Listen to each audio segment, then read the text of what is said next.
When shooting for the movie Enter the Dragon, the studios tried to cut all philosophy from the movie and retain only the action sequences. Their take was that Bruce Lee was just a brainless robot who could entertain with his kung fu skills. In hindsight, we now know that the movie turned out way better with the addition of the philosophy scenes. Let's uncover what Bruce Lee did to overcome the obstacles and how his lifelong learning of philosophy drove him to take the action he eventually took. To understand how Bruce Lee thought about handling most double-edged sword problems in life, we need to take a step back and understand the originations of his philosophy and how it evolved. He fondly calls it the Gung Fu, which literally translates to Bruce Lee's Kung Fu. Bruce Lee learned the core principles of Wing Chun, the ancient Chinese conceptual martial art, from his martial arts teacher Yip Man between the ages of 13 and 18. When he left Hong Kong in 1959, Lee adapted Wing Chun into Gung Fu, with the core concept derived from Wu Wei, which literally means no action. There is a popular scene from Enter the Dragon, which explains this philosophy succinctly, where Lee explains his fighting style as the art of fighting without fighting. This is directly inspired by Sun Tzu's most famous quote from The Art of War. The supreme art of war is to subdue the enemy without fighting. In other words, prepare so well that an enemy will not engage you. But Bruce Lee took this to a whole new level of profoundness with his oft-cited metaphor of be like water. When Yip Man was teaching him about the art of detachment, Lee was frustrated with his inability to master it. He writes in one of his private letters, "After spending many hours meditating and practicing, I gave up and went sailing alone in a junk. On the sea, I thought of all my past training and got mad at myself and punched the water. Right then, at that moment, a thought suddenly struck me. Was not this water the very essence of Gung Fu? Hadn't this water just now illustrated to me the principle of Gung Fu? I struck it, but it did not suffer hurt. Again I struck it with all of my might, yet it was not wounded. I then tried to grasp a handful of it, but this proved impossible. This water, the softest substance in the world, which could be contained in the smallest jar, only seemed weak. In reality, it could penetrate the hardest substance in the world. That was it. I wanted to be like the nature of water." This is the singular moment that Lee acknowledges as the changing point in his mastery of philosophy. This is what it is, okay? I said, empty your mind. Be formless, shapeless, like water.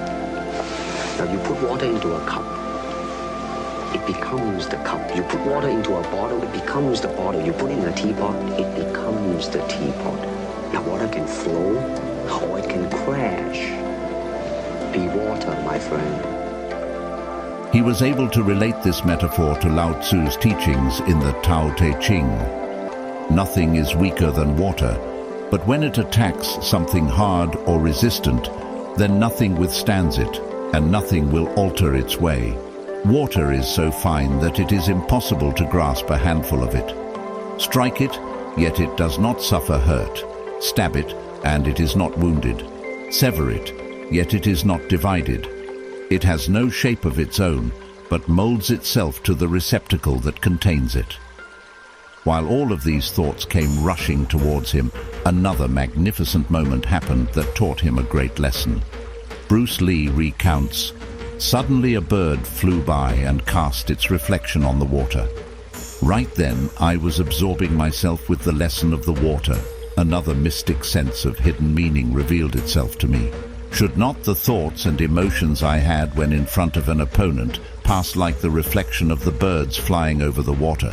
This was exactly what Professor Yip meant by being detached. Not being without emotion or feeling, but being one in whom feeling was not sticky or blocked. Therefore, in order to control myself, I must first accept myself by going with and not against my nature. Going back to the dilemma when the producers wanted to remove all the philosophy scenes from the movie, What could Bruce Lee have done given his philosophy about being like water? That is, going with the flow and not fighting against the circumstances. Could he have just accepted their terms and get on with it? What would happen to his self-esteem? In hindsight, given we know that Lee passed away before the movie was released, what could have happened to his legacy? Would he be known as just another kung fu artist who created intense action sequences like the one in the climax of the movie where he breaks the glass to identify his opponent? Anna Deva Smith wrote in one of her books, "Real self-esteem is an integration of an inner value with things in the world around you." Bruce Lee concurs in one of his essays titled, "The Passionate State of Mind." We can see through others only when we see through ourselves. Lack of self-awareness renders us transparent. A soul that knows itself is opaque. Lee gives this gem subsequently. To become different from what we are, we must have some awareness of what we are. Yet it is remarkable that the very people who are most self-dissatisfied and crave most for a new identity have the least self-awareness. They have turned away from an unwanted self and hence never had a good look at it. The result is that those most dissatisfied can neither dissimulate nor attain a real change of heart. Our lack of self-awareness, Lee argues, makes us look to others to tell us who we are. He must have felt strongly about the producers not incorporating the philosophical additions he gave to the script, but he never seemed to entertain the thought that they knew better than he did. Most importantly, he did not want to conform to the producers and their racially naive views because they had more leverage. He adds more on the tendency of human conformity. We have more faith in what we imitate than in what we originate. We cannot derive a sense of absolute certitude from anything that has its roots in us. The most poignant sense of insecurity comes from standing alone. We are not alone when we imitate. It is thus with most of us. We are what other people say we are. We know ourselves chiefly by hearsay. Lee feels that this conformist tendency is what dogma preys on. There is a powerful craving in most of us to see ourselves as instruments in the hands of others, and thus free ourselves from the responsibility for acts that are prompted by our own questionable inclinations and impulses. Both the strong and the weak grasp at the alibi. The latter hide their malevolence under the virtue of obedience. They acted dishonorably because they had to obey orders. The strong, too, claim absolution by proclaiming themselves the chosen instrument of a higher power, God, history, fate, nation, or humanity. In another famous scene from the same movie, Lee metaphorically explains his attitude of staying clear of dogma but looking at what it leads you towards. It is like a finger pointing to the moon. Don't concentrate on the finger, or you will miss all that heavenly glory. How do you know whether you are really standing for your values, or you are just an arrogant empty head? Lee makes a strong point about the confusion between pride and self-esteem, and how it is at the root of our misguided grasping of self-worth. Pride is a sense of worth derived from something that is not part of us, while self-esteem derives from the potentialities and achievements of self.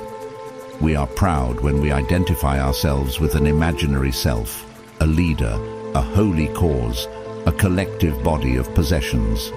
There is fear and intolerance in pride. It is insensitive and uncompromising. The less promise and potency in the self, the more imperative is the need for pride. The core of pride is self-rejection. We acquire a true sense of self-worth, Lee notes, by examining ourselves in order to identify our talents and then working hard to realize them. He reiterates the same in a TV interview about how acting has to merge control with natural flair. It might sound too philosophical, but it's acting or acting unacting. You've lost me. I have. So what I'm saying, actually, you see, it's a combination of both. Here it is, natural instinct and here is control. You are to combine the two in harmony.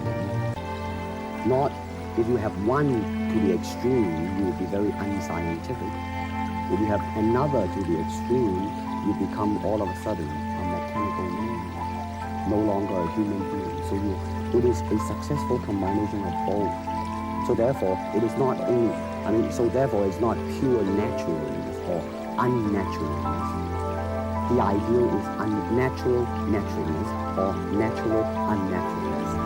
Yin-yang. Right, man, that's it. He clearly does not want to be a mechanical man, but also doesn't like to be labeled unscientific. He wants to paddle in the middle, syncing nature and control together. He wanted to blend the best of both worlds, the Eastern philosophy of Kung Fu with the action sequences themselves. He knew he would be able to pull it off magnificently. And to have this kind of clarity of thought, you need to have extreme self-realization and esteem. Lee argues that the purposeful drive for self-actualization is the true wellspring of self-esteem. Action is a high road to self-confidence and esteem. Where it is open, all energies flow toward it. It comes readily to most people, and its rewards are tangible. Lee then goes on to acknowledge that self-esteem is not a static object, but something that is dynamic and needs repeated cultivation. The maintenance of self-esteem is a continuous task that taxes all of the individual's power and inner resources. We have to prove our worth and justify our existence anew each day. Lee acknowledges that philosophy and martial arts are linked together, and they help express himself completely. To me, ultimately, martial art means honestly expressing yourself. Now, it is very difficult to do. It is easy for me to put on a show and be cocky and be flooded with a cocky feeling and then feel like pretty cool and all that. Or I can make all kinds of phony things, you see what I mean, blinded by it. Or I can show you some really fancy movement.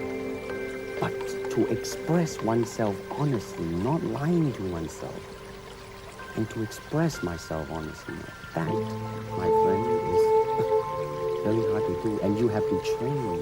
You have to keep your reflexes so that when you want it, it's there. When you want to move, you're moving. And when you move, you're determined to move. Not taking 1 inch, not anything less than that. If I want to punch, I'm going to do it, man, and I'm going to do it, you see. So that is the type of thing you have to train yourself into, to become one with the, you think? If Bruce Lee had acknowledged the producer's desire to cut philosophy, he would have lost all his years of effort on his self-actualization and would have regressed on the path he had taken to improve his self-esteem.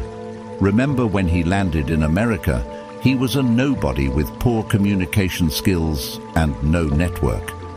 He had been repeatedly sidelined by an industry with extreme racial bias. He was categorically told by the studios that white audiences simply would not accept an Asian man as a lead in a movie.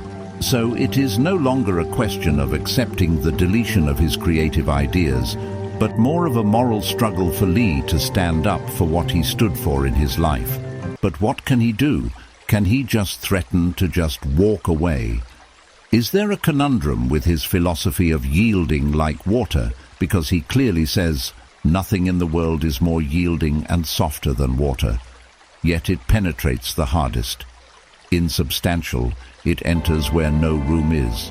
It is so fine that it is impossible to grasp a handful of it. Strike it, yet it does not suffer hurt. Stab it, and it is not wounded. Bruce Lee answers the question effortlessly by saying that yielding is an act of strength. In his essay titled Law of Non-Interfering, he says, one should be in harmony with and not rebellion against the strength of the opponent. The strongest is he that makes use of his opponent's strength. Be the bamboo tree which bends toward the wind, and when the wind ceases, it springs back stronger than before. In a separate letter to his editor at Black Belt magazine, Lee adds, just as an object needs a subject, The person in attack is not taking an independent position, but is acting as an assistant.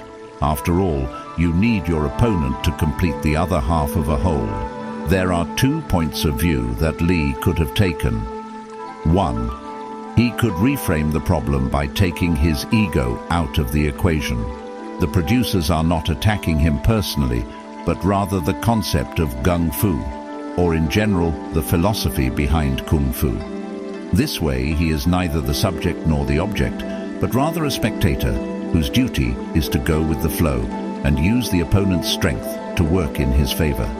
Or, like he says, to fight without fighting. 2. Being like water might mean you do not fight circumstances and go with the flow. So Lee could just say yes, right?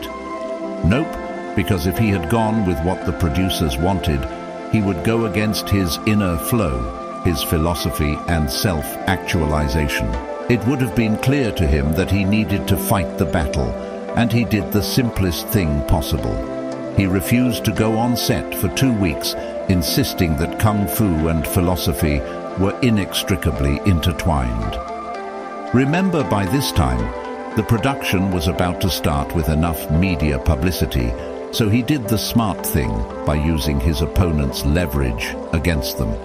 The road was not easy, though, with the producers creating cover-up stories about how Lee was so nervous acting in a Hollywood movie and was terrified because he was a failure. But Bruce Lee stood firm and never wavered from his demands. And finally, Warner Brothers urged the producers to include the script changes that Lee proposed. The rest is history. It is fitting to end with the philosophical note that Bruce Lee wrote about conscience. Recognizing that my emotions often err in their over-enthusiasm, and my faculty of reason often is without the warmth of feeling that is necessary to enable me to combine justice with mercy in my judgments, I will encourage my conscience to guide me as to what is right and what is wrong, but I will never set aside the verdicts it renders, no matter what may be the cost of carrying them out.